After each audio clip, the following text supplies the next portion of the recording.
Entramos al siguiente módulo, que es el de impresión, donde vamos a tratar el tema ya de lo que es más la impresora física y lo que tenemos que hacer para que se tenga una buena impresión, ya manipulando lo que es el equipo. Eh, Se realizarán los procedimientos necesarios de calibración en la impresora para que la impresión inicie y se desarrolle sin problemas, finalizando con algunos tips de mantenimiento para alargar la vida útil de la impresora. Es lo que veremos más o menos en este módulo. Tenemos que, pues sí, se basa en la preparación, donde la constante es que la impresión se ha vuelto más popular en equipos domésticos, y estos equipos requieren cierto mantenimiento, cierta preparación, variando en cada equipo. O sea que ya no es, debido a la misma expansión de la impresión, ya no es lo mismo en todas las máquinas. Hay máquinas que tienen algunas piezas extra, algunas que tienen otro sistema de movimiento, como ya lo vimos en los módulos anteriores. Pero básicamente algunos modelos, o la mayoría de los modelos, tienen ciertos puntos en común en los que nos podemos basar para tener una buena configuración casi en todos los modelos. O sea que hay puntos comunes en muchos tipos de equipos.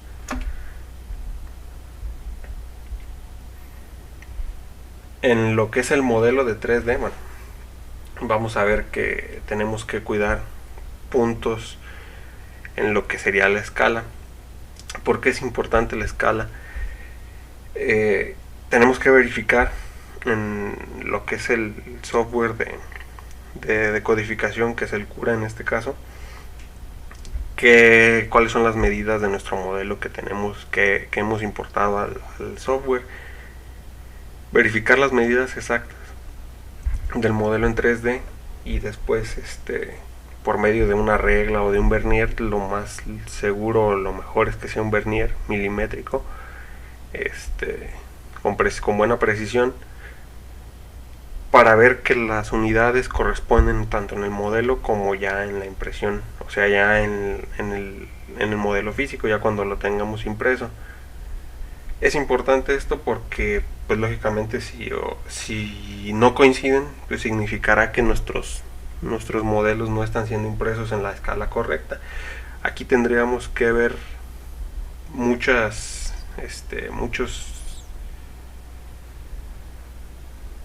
puntos extra para lo que es el modelado o la impresión, ya que en sí la escala, o cuando se presenta un error de lo que sería que no coincide la escala del modelo digital cuando ya lo imprimimos, no vamos a entrar mucho a fondo a lo que es esto, porque ya sería lo que es el funcionamiento interno de la máquina, y no es tan fácil de solucionar mediante el hardware o mediante el equipo. Pues en sí tendríamos que desarmar la máquina, o tendríamos que entrar a lo que es la programación de la máquina. ¿Qué se puede hacer cuando vemos que hay un cierto desfase, o que hay una cierta mala escala? Lo más fácil hasta cierto punto es, por ejemplo, en la imagen vemos que hay un cubo, que son cubos de calibración que se encuentran en los modelos, pues en donde están las páginas de modelos gratis, o que se puede diseñar un cubo con cierta medida, imprimirlo, verificar la medida, y después hacer una regla de 3. O sea, si hay un error, hacer una regla de 3, calcular el dato, pues de qué porcentaje es el error, a qué porcentaje de la medida corresponde, y agrandar o achicar el modelo digital en el software de decodificación. Esto puede funcionar en muchos de los casos, pero en muchos de los casos también puede que no funcione bien, o que no quede bien, porque va a afectar el modelo en todas sus proporciones, ya sea en las paredes, puede que ya no sean las mismas paredes si se escala de esta forma. Aquí lo único de lo que hay que ser conscientes es de que si se presenta este defecto, como les mencioné hace rato, como les acabo de mencionar, muchas veces no lo vamos a poder reparar sin conocimientos muy avanzados, o sea que ya sería una falla en lo que sería la máquina. Tendríamos que recurrir a lo que es el soporte técnico del que nos vendió la máquina, porque ya sea que esté mal programado el software o que alguna de las piezas estén mal. Ya por lo general el soporte técnico que nos venden las impresoras nos dirán qué hacer. Muchas veces lo más fácil también es verificar que, por ejemplo, el sistema de movimiento de todos los ejes, como por ejemplo las correas, estén bien tensas, porque si les falta si les falta tensión, puede que se estén desplazando más o que se estén desplazando menos, o que pierda pasos el motor. Entonces ahí se pierde cierto punto en la medida, pero pues igual si esto se descarta ya no podríamos arreglarlo tan fácilmente. Dentro de lo que es el mismo modelo en 3D, ahora pasamos a lo que sería el punto de los huecos. Como mencioné en módulos anteriores, los modelos en 3D se consideran, o el software de diseño los considera como que no tienen un volumen. Les tenemos que dar un volumen mediante definir toda la geometría de lo que es el modelo en 3D. Aquí vemos que en la imagen vemos que no se definió bien el rectángulo o el cubo, y maneja ahí como que le falta una cara. Al no tener bien definido toda la geometría, al faltarle la cara, la impresora, o bueno, el software de decodificación, lo que es el Cura, nos va a marcar un error. Puede que lo imprima, puede que este modelo salga impreso, pero nada más imprimiría lo que sería un perímetro o dos, o los que hayamos definido anteriormente, en lo que serían las caras, alrededor de todas las caras, pero no cerraría el objeto, no lo consideraría como un cubo, lo consideraría como 4 o 5, en este caso serían que 6 caras independientes, y no un cubo, no un objeto cerrado. Pues es importante revisar que estos modelos estén cerrados. De hecho, pues no es tanta la complicación, porque el software de codificación, casi siempre cuando un modelo está abierto, que no está bien definido, nos marca ahí el error. Ya será cuestión de ver si es fácil que la pieza se vuelva a rediseñar y que se tenga una forma de revisarlo para poder cerrar estos puntos, o muchas veces también se nos presentan ahí en los mismos software, como es Cura o lo que sería Repetier, que es otro software, no vamos a andar en ese. Nos presenta la forma de que se arregla, o que el mismo software arregla la pieza, nos pregunta que si queremos arreglarla, y pues ya si la geometría es fácil de arreglar, pues la sellaría o la cerraría.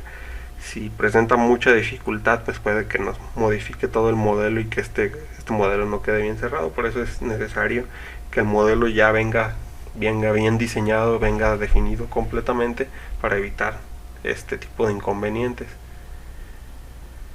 Otro punto es las piezas traslapadas. Cuando vamos a imprimir varias piezas en una sola corrida, es importante que cada pieza tenga cierta separación, que nunca estén juntas, que nunca estén pegadas. Tenemos que verificar que siempre estén separadas, porque tal vez no te deje ni siquiera imprimirlas, y si las empieza a imprimir, pues en los puntos en los que se traslapen, en los puntos en los que se junten, va a haber ahí ciertos problemas que la verdad no es fácil de definir lo que pueda pasar. Si a lo mejor chocan las paredes, a lo mejor lo único que va a hacer es que ahí va a ser una plasta donde no se va a poder definir. Ya ahí el comportamiento en piezas traslapadas va a ser muy diferente, pero es importante verificar que las piezas no se traslapen en ningún punto. Aquí pues también vemos a lo mismo, 6 piezas separadas, o bueno, lo que sería un resorte, que es lo mejor imprimirlos, o sea, que vengan que tengan pues su espacio, que tengan su espacio de separación. En realidad, en lo que respecta a este punto, yo recomendaría, o la recomendación general es que no se impriman varias piezas en una sola ronda, que no se impriman varias piezas en una sola pasada, que si vas a imprimir piezas separadas que no van unidas, pues por una cuestión de diseño, que vengan y que se unan en alguna parte. Si son piezas totalmente separadas, que las imprimas una por una. Es la mayor, o la recomendación mejor que se puede dar para que no haya pues problemas. Pasamos al otro punto, que serían los detalles innecesarios. Esta recomendación también entra en lo que sería la parte del diseño. Como les comentaba en los módulos anteriores, lo de la teselación y lo de la parte de los detalles nos consumen procesamiento y nos consumen código, nos consumen tiempo, donde tal vez ya para el producto final, a la hora de que lo imprimamos, no va a haber, o no se va a notar la diferencia debido a las limitaciones de nuestro equipo. Entonces es bueno considerar la calidad o la cantidad de detalle que vamos a darle en nuestro modelo, donde pues ya sería cuestión de considerar hasta cierto punto un estándar básico en el que se considere que el diseño pueda ser impreso en la mayoría de los equipos. O sea, que no darle una calidad o estar seguro del uso o del detalle que quiere dársele al modelo por parte del usuario final, para que no pues exageremos en lo que sería la geometría, que siempre tenga el diseño corresponda a un buen grado de calidad sin exagerarlo. Pasamos a lo que sería ya la parte física de los preparativos en lo que sería la máquina o el equipo de impresión. Como mencioné anteriormente, también la parte de la adhesión a la cama es importante. Muchas veces el proceso de impresión o el modelo que se está imprimiendo se despega a un cierto punto de que ya lleva pues cierto proceso, o sea que se despega, por ejemplo, en la capa 10, en la capa 20 o en la capa 100. Y tal vez esto significaría, si el modelo debe de ser muy preciso, si la calidad es crítica, que ya esa pieza se tendría que reiniciar. Sin embargo, si la pieza no es tan crítica y la calidad no es tan necesario que esté exactamente impreso, todavía si se despega hay ciertas formas de recuperar esa impresión antes de despegarla o antes de descartarla. En algunos equipos se nos presenta la capacidad de pausar la impresión.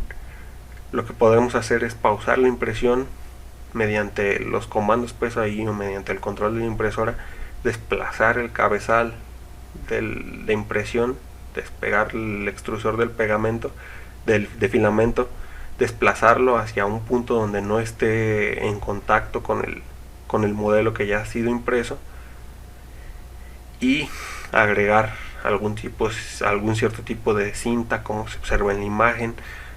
También se podría, o lo que se recomienda tal vez si lo quieres hacer esto, es utilizar un pegamento líquido que de secado rápido, como sería básicamente la cola loca o los pegamentos de metacrilato, algo así creo que se llama, que son de secado rápido y que pueden pegar plástico. Con esto lo que hacemos es ejercer un poco de presión a lo que sería el modelo, agregamos el pegamento y esperamos cierto tiempo hasta que se pegue.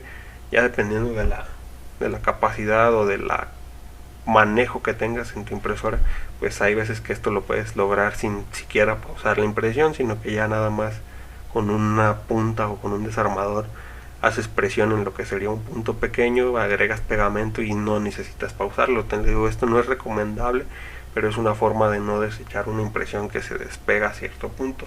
Lo mejor o lo recomendable es que la cama sea cuidada de tal forma de que no se vaya a despegar a media impresión.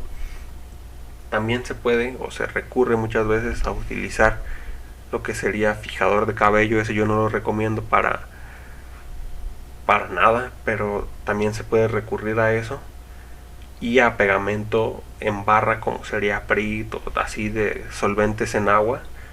Lo que consiste este método es en, antes de empezar la impresión, se agrega una capa ligera, una capa delgada de pegamento.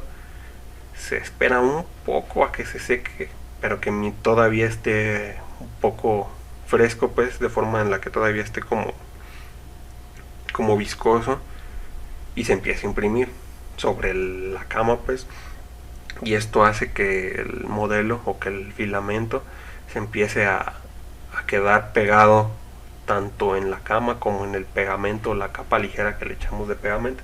El que de estos dos métodos, de usar fijador de cabello o utilizar pegamento en barra, yo el que he probado y el que recomendaría más sería el del pegamento en barra, aunque no recomendaría ninguno de los dos, pero si vas a recurrir a eso, pues sería el pegamento en barra el más recomendable.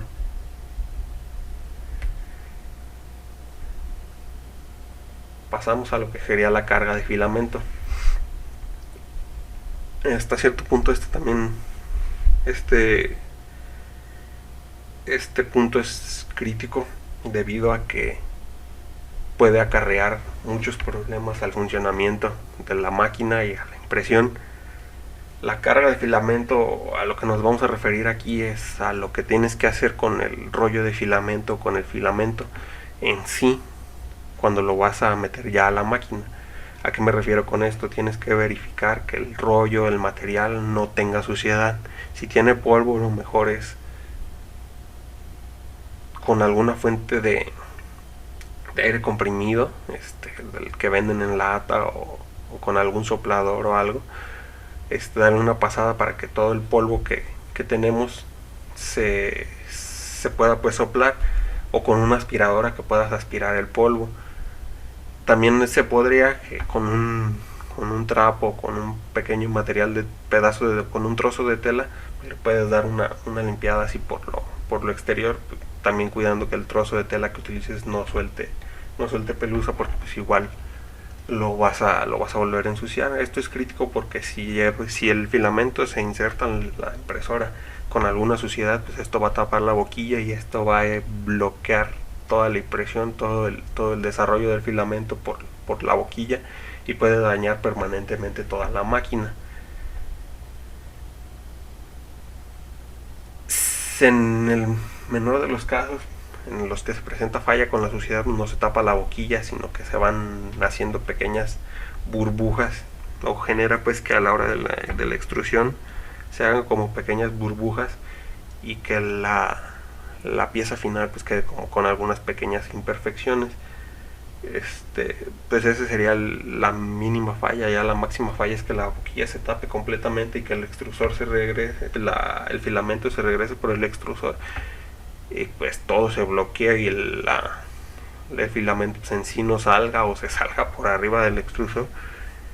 Ya sería un daño total, y se podría evitar con el simple hecho de cargar el filamento y cuidar que el filamento esté limpio antes de utilizarlo.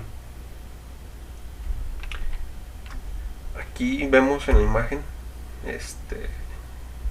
que hay muchas máquinas que tienen lo que es un sensor de filamento.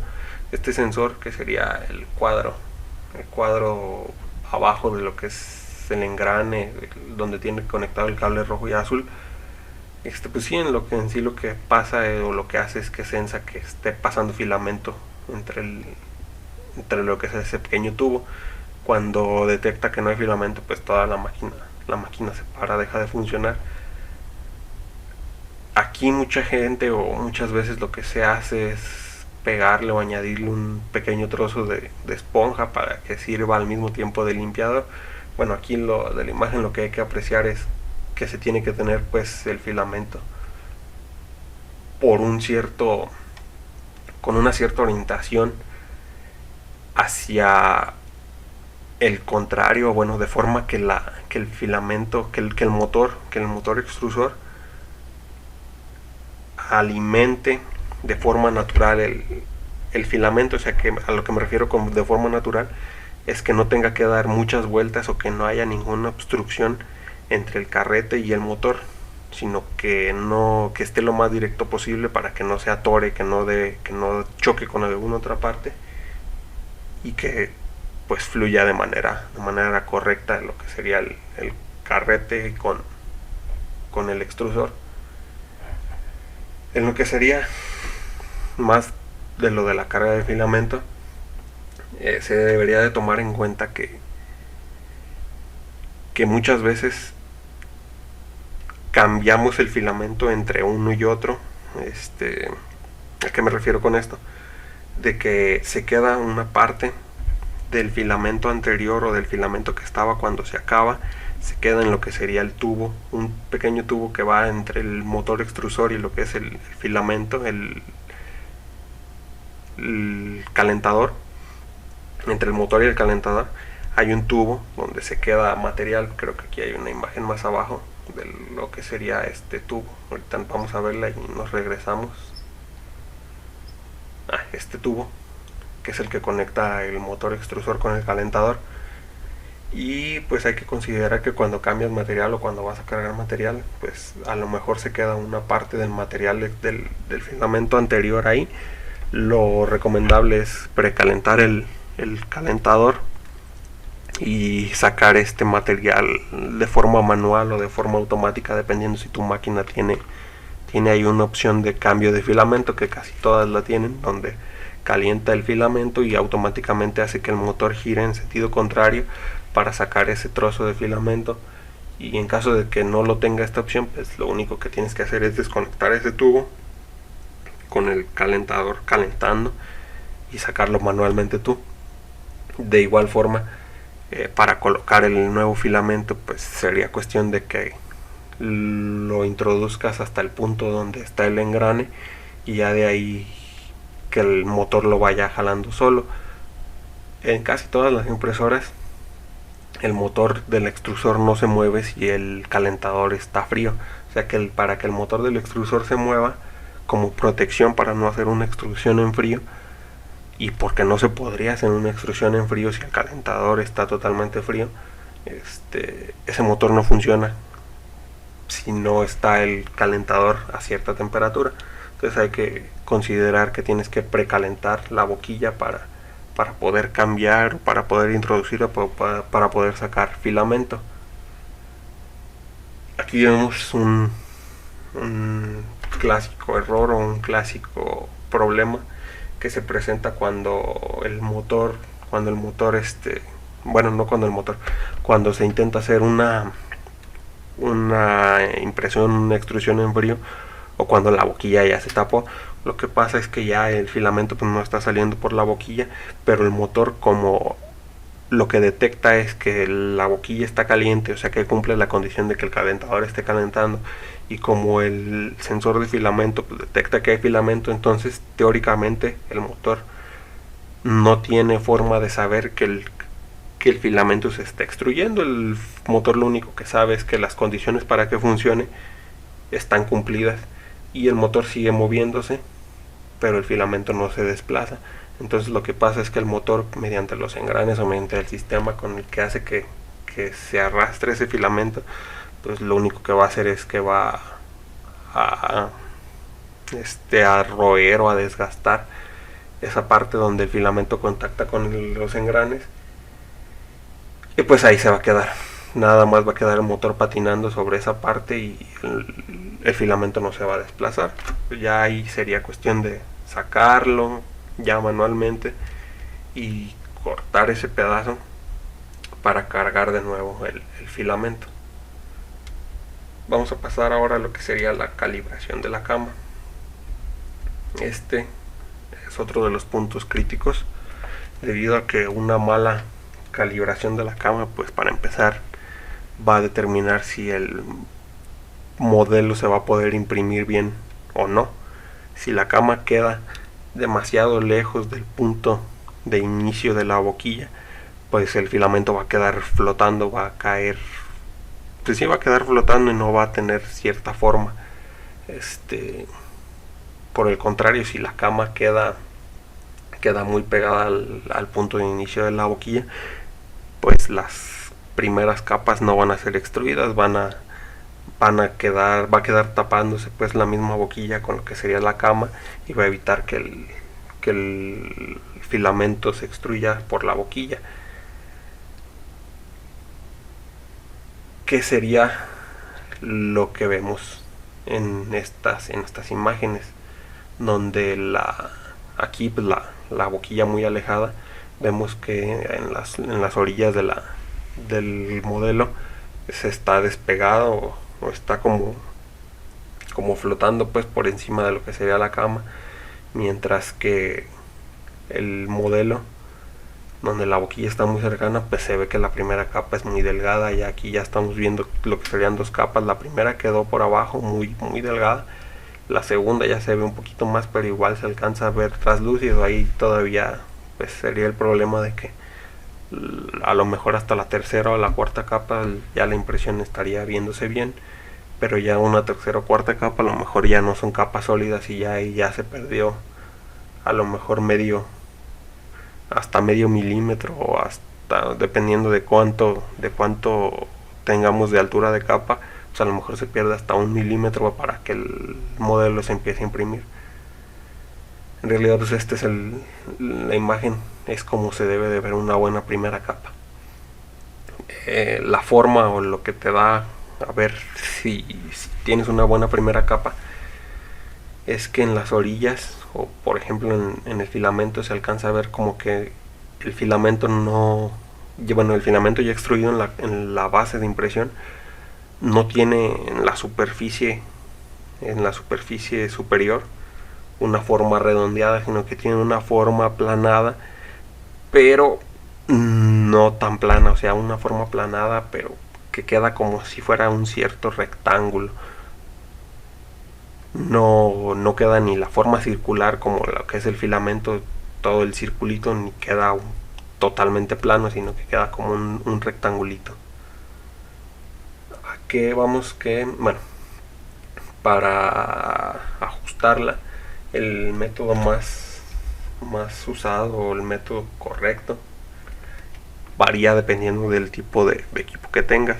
Hay muchos equipos en los que con sensores en las boquillas o en la parte del extrusor no es necesario que el operador haga ningún movimiento, sino que por la misma interfaz nada más le da ahí a calibrar la cama, y automáticamente la máquina calibra todo. Para todas las máquinas que son de este tipo, el que vemos en la imagen, que son las más comunes, tenemos que hay tornillos de ajuste con un resorte, y la altura de la cama va a variar dependiendo de qué tan apretado o qué tan suelto del número de vueltas del tornillo esté.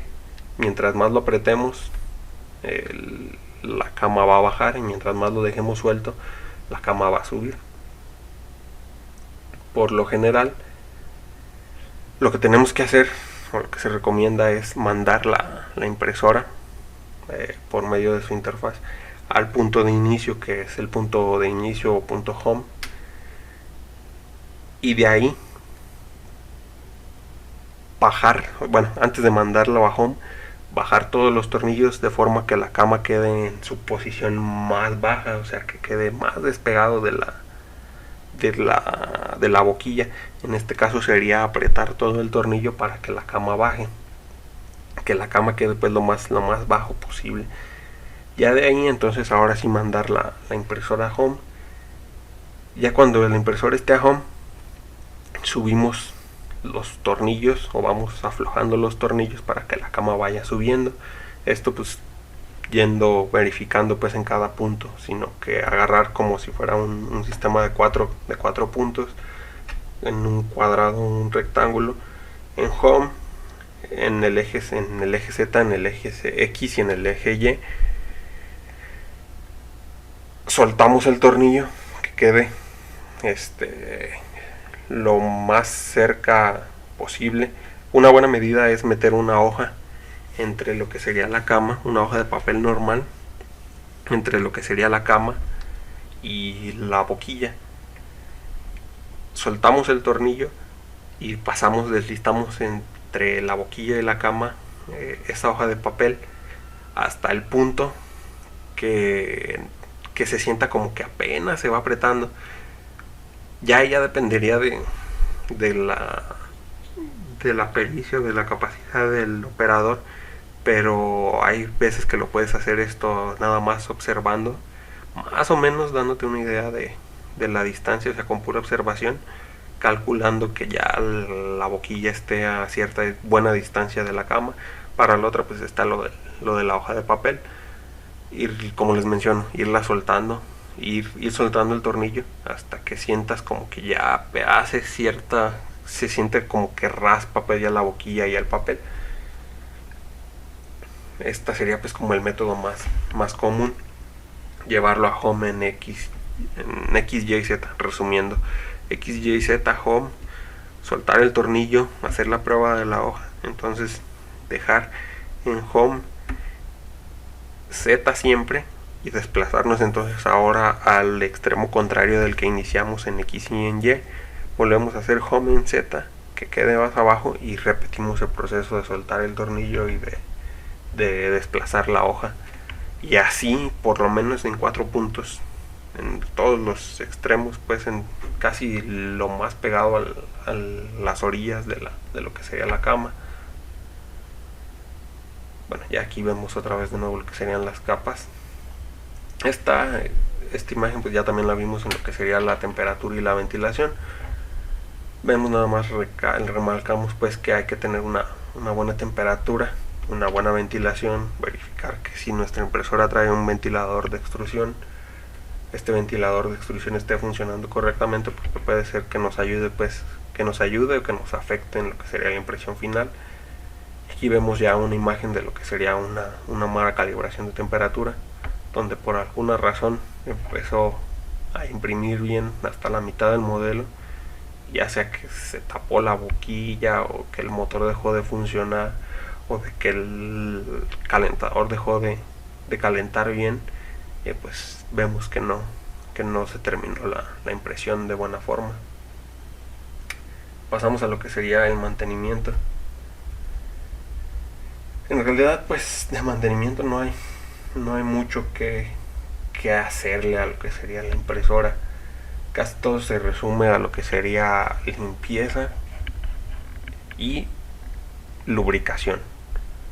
Idealmente si utilizamos la impresora muy constantemente, pues sería que cada 1500 horas se le dé mantenimiento. Cada 1500 horas o cada 2 meses, también depende mucho del entorno en el que tengas la impresora. Si es un entorno donde hay mucho polvo, pues hay que mantenerla limpia cada que veas que hay suciedad.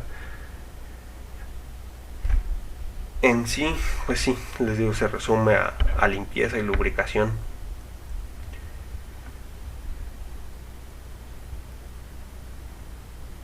Vamos a ver que tenemos también pues ciertos procedimientos como que ya más generalizados de lo que se les hace a todas las máquinas, que sería destapar la boquilla en frío el primero. Esto consiste en calentar la boquilla a 200 grados, insertar filamento manualmente hasta que se vea que como que ya se empieza a salir poco a poco por la boquilla, dejarlo que se enfríe, dejar la boquilla que se enfríe a 100 grados, o poner otra vez la temperatura de la boquilla a 100 grados, y dar un jalón al filamento. El filamento debe salir con la forma de la boquilla, y en muchos casos pues, se alcanza a ver que tiene suciedad. Aquí, bueno, hay una imagen donde el filamento sale sucio.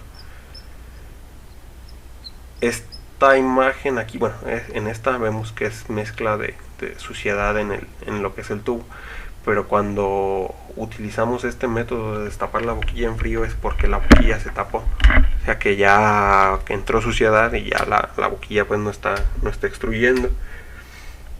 Con este método lo que queremos hacer es que el filamento se enfríe hasta los 100 grados, que es donde ya no es tan flexible, o ya donde como que mantiene más forma pero sigue siendo extruible. Sigue siendo extruible hasta cierto punto.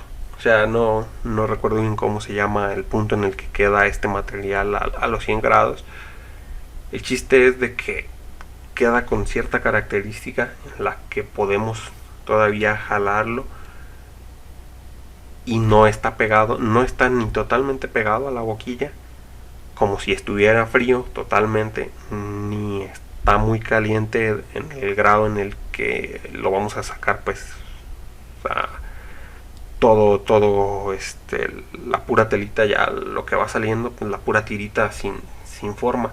Entonces, bueno, resumiendo, lo que quiero llegar es que a esta temperatura la suciedad que tenga la boquilla se le va a quedar en la punta del filamento, y con el jalón pues lo vamos a sacar lo que sería el taponeamiento. Aquí pues este procedimiento se repite hasta que la boquilla, no, hasta que la punta del filamento salga sin suciedad, y que salga casi de la misma medida de la perforación de la boquilla, que pues sería ella dependiendo de la medida de la boquilla. Pero pues en realidad, cuando llevamos a cabo este proceso con algún filamento de color claro, se alcanza a notar muy bien donde está la suciedad, y pues se alcanza a notar cuando ya sale limpio. En lo que refiere a la lubricación, vemos que es importante también tenerlo en cuenta, debido a que si hay fricción en las partes móviles, pues esta fricción puede hacer que el movimiento sea más, tal vez no más lento, pero más forzado. Y si el movimiento es forzado, lo que va a provocar es que los motores se calienten.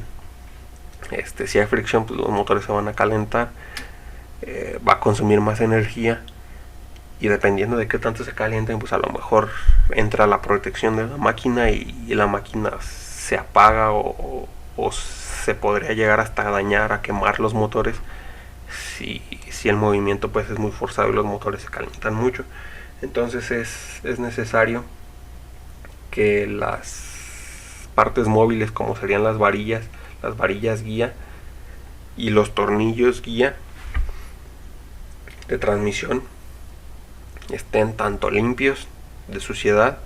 Primero sería lo recomendable limpiarlos con alguna brocha o con algún pedazo de tela, para quitarles toda la suciedad y la grasa que ya esté sucia, y después reengrasarlos.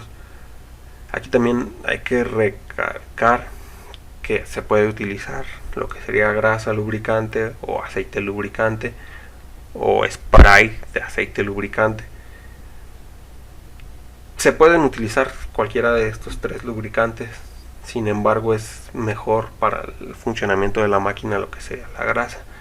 ¿Por qué? Porque la grasa pues tiene cierta viscosidad, tiene cierta consistencia, en la que pues funciona de mejor lubricante para este sistema. Lo que serían los líquidos ya menos viscosos, pues podrían escurrirse, duran menos en lo que serían los elementos, y pues en realidad muchas veces no sirven de mucha lubricación, que igual como los métodos, como los rodamientos no están tan exactos, o no son, no sé cómo decirlo, como que tan herméticos, o no son tan finos en su calibración, en su manufactura también, pues como que el aceite líquido, el lubricante líquido de baja viscosidad no tiende a ser tan efectivo. Resumiendo, yo recomiendo que sea un lubricante de tipo grasa. También pues aparte de los tornillos guía, las varillas guía y todo, pues hay que tener cuidado, como se ve en la imagen, en lo que serían los rodamientos. Estos rodamientos pues qué es lo que hacen, es donde se manda, o lo que sirve como unión entre lo que es la guía y los carros de movimiento. Es una parte mecánica que sirve básicamente para eso.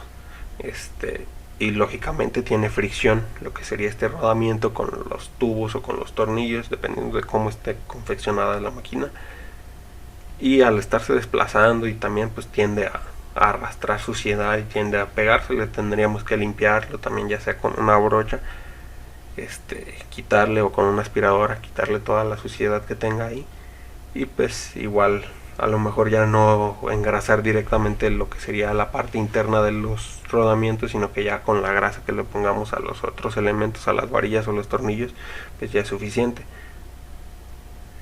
Este tubo es el tubo que va del motor extrusor a la boquilla extrusora. Si nosotros metemos el filamento sucio, pues la suciedad se va a quedar en lo que sería este tubo. Si nada más se quedara aquí, pues no habría tanto problema. El problema es que luego esta suciedad pues se va arrastrando hacia la boquilla, y pues si se arrastra hacia la boquilla se tapa. Lo que podríamos hacer es a la punta del filamento agregarle un pedazo de papel o un pedazo de algodón y pasarlo, o sea, desconectar el tubo en los dos extremos y meterle un trozo de filamento con este algodón o con este papel y pasarlo hasta que ya, pasarlo del extremo a extremo del tubo hasta que ya se salga toda la suciedad.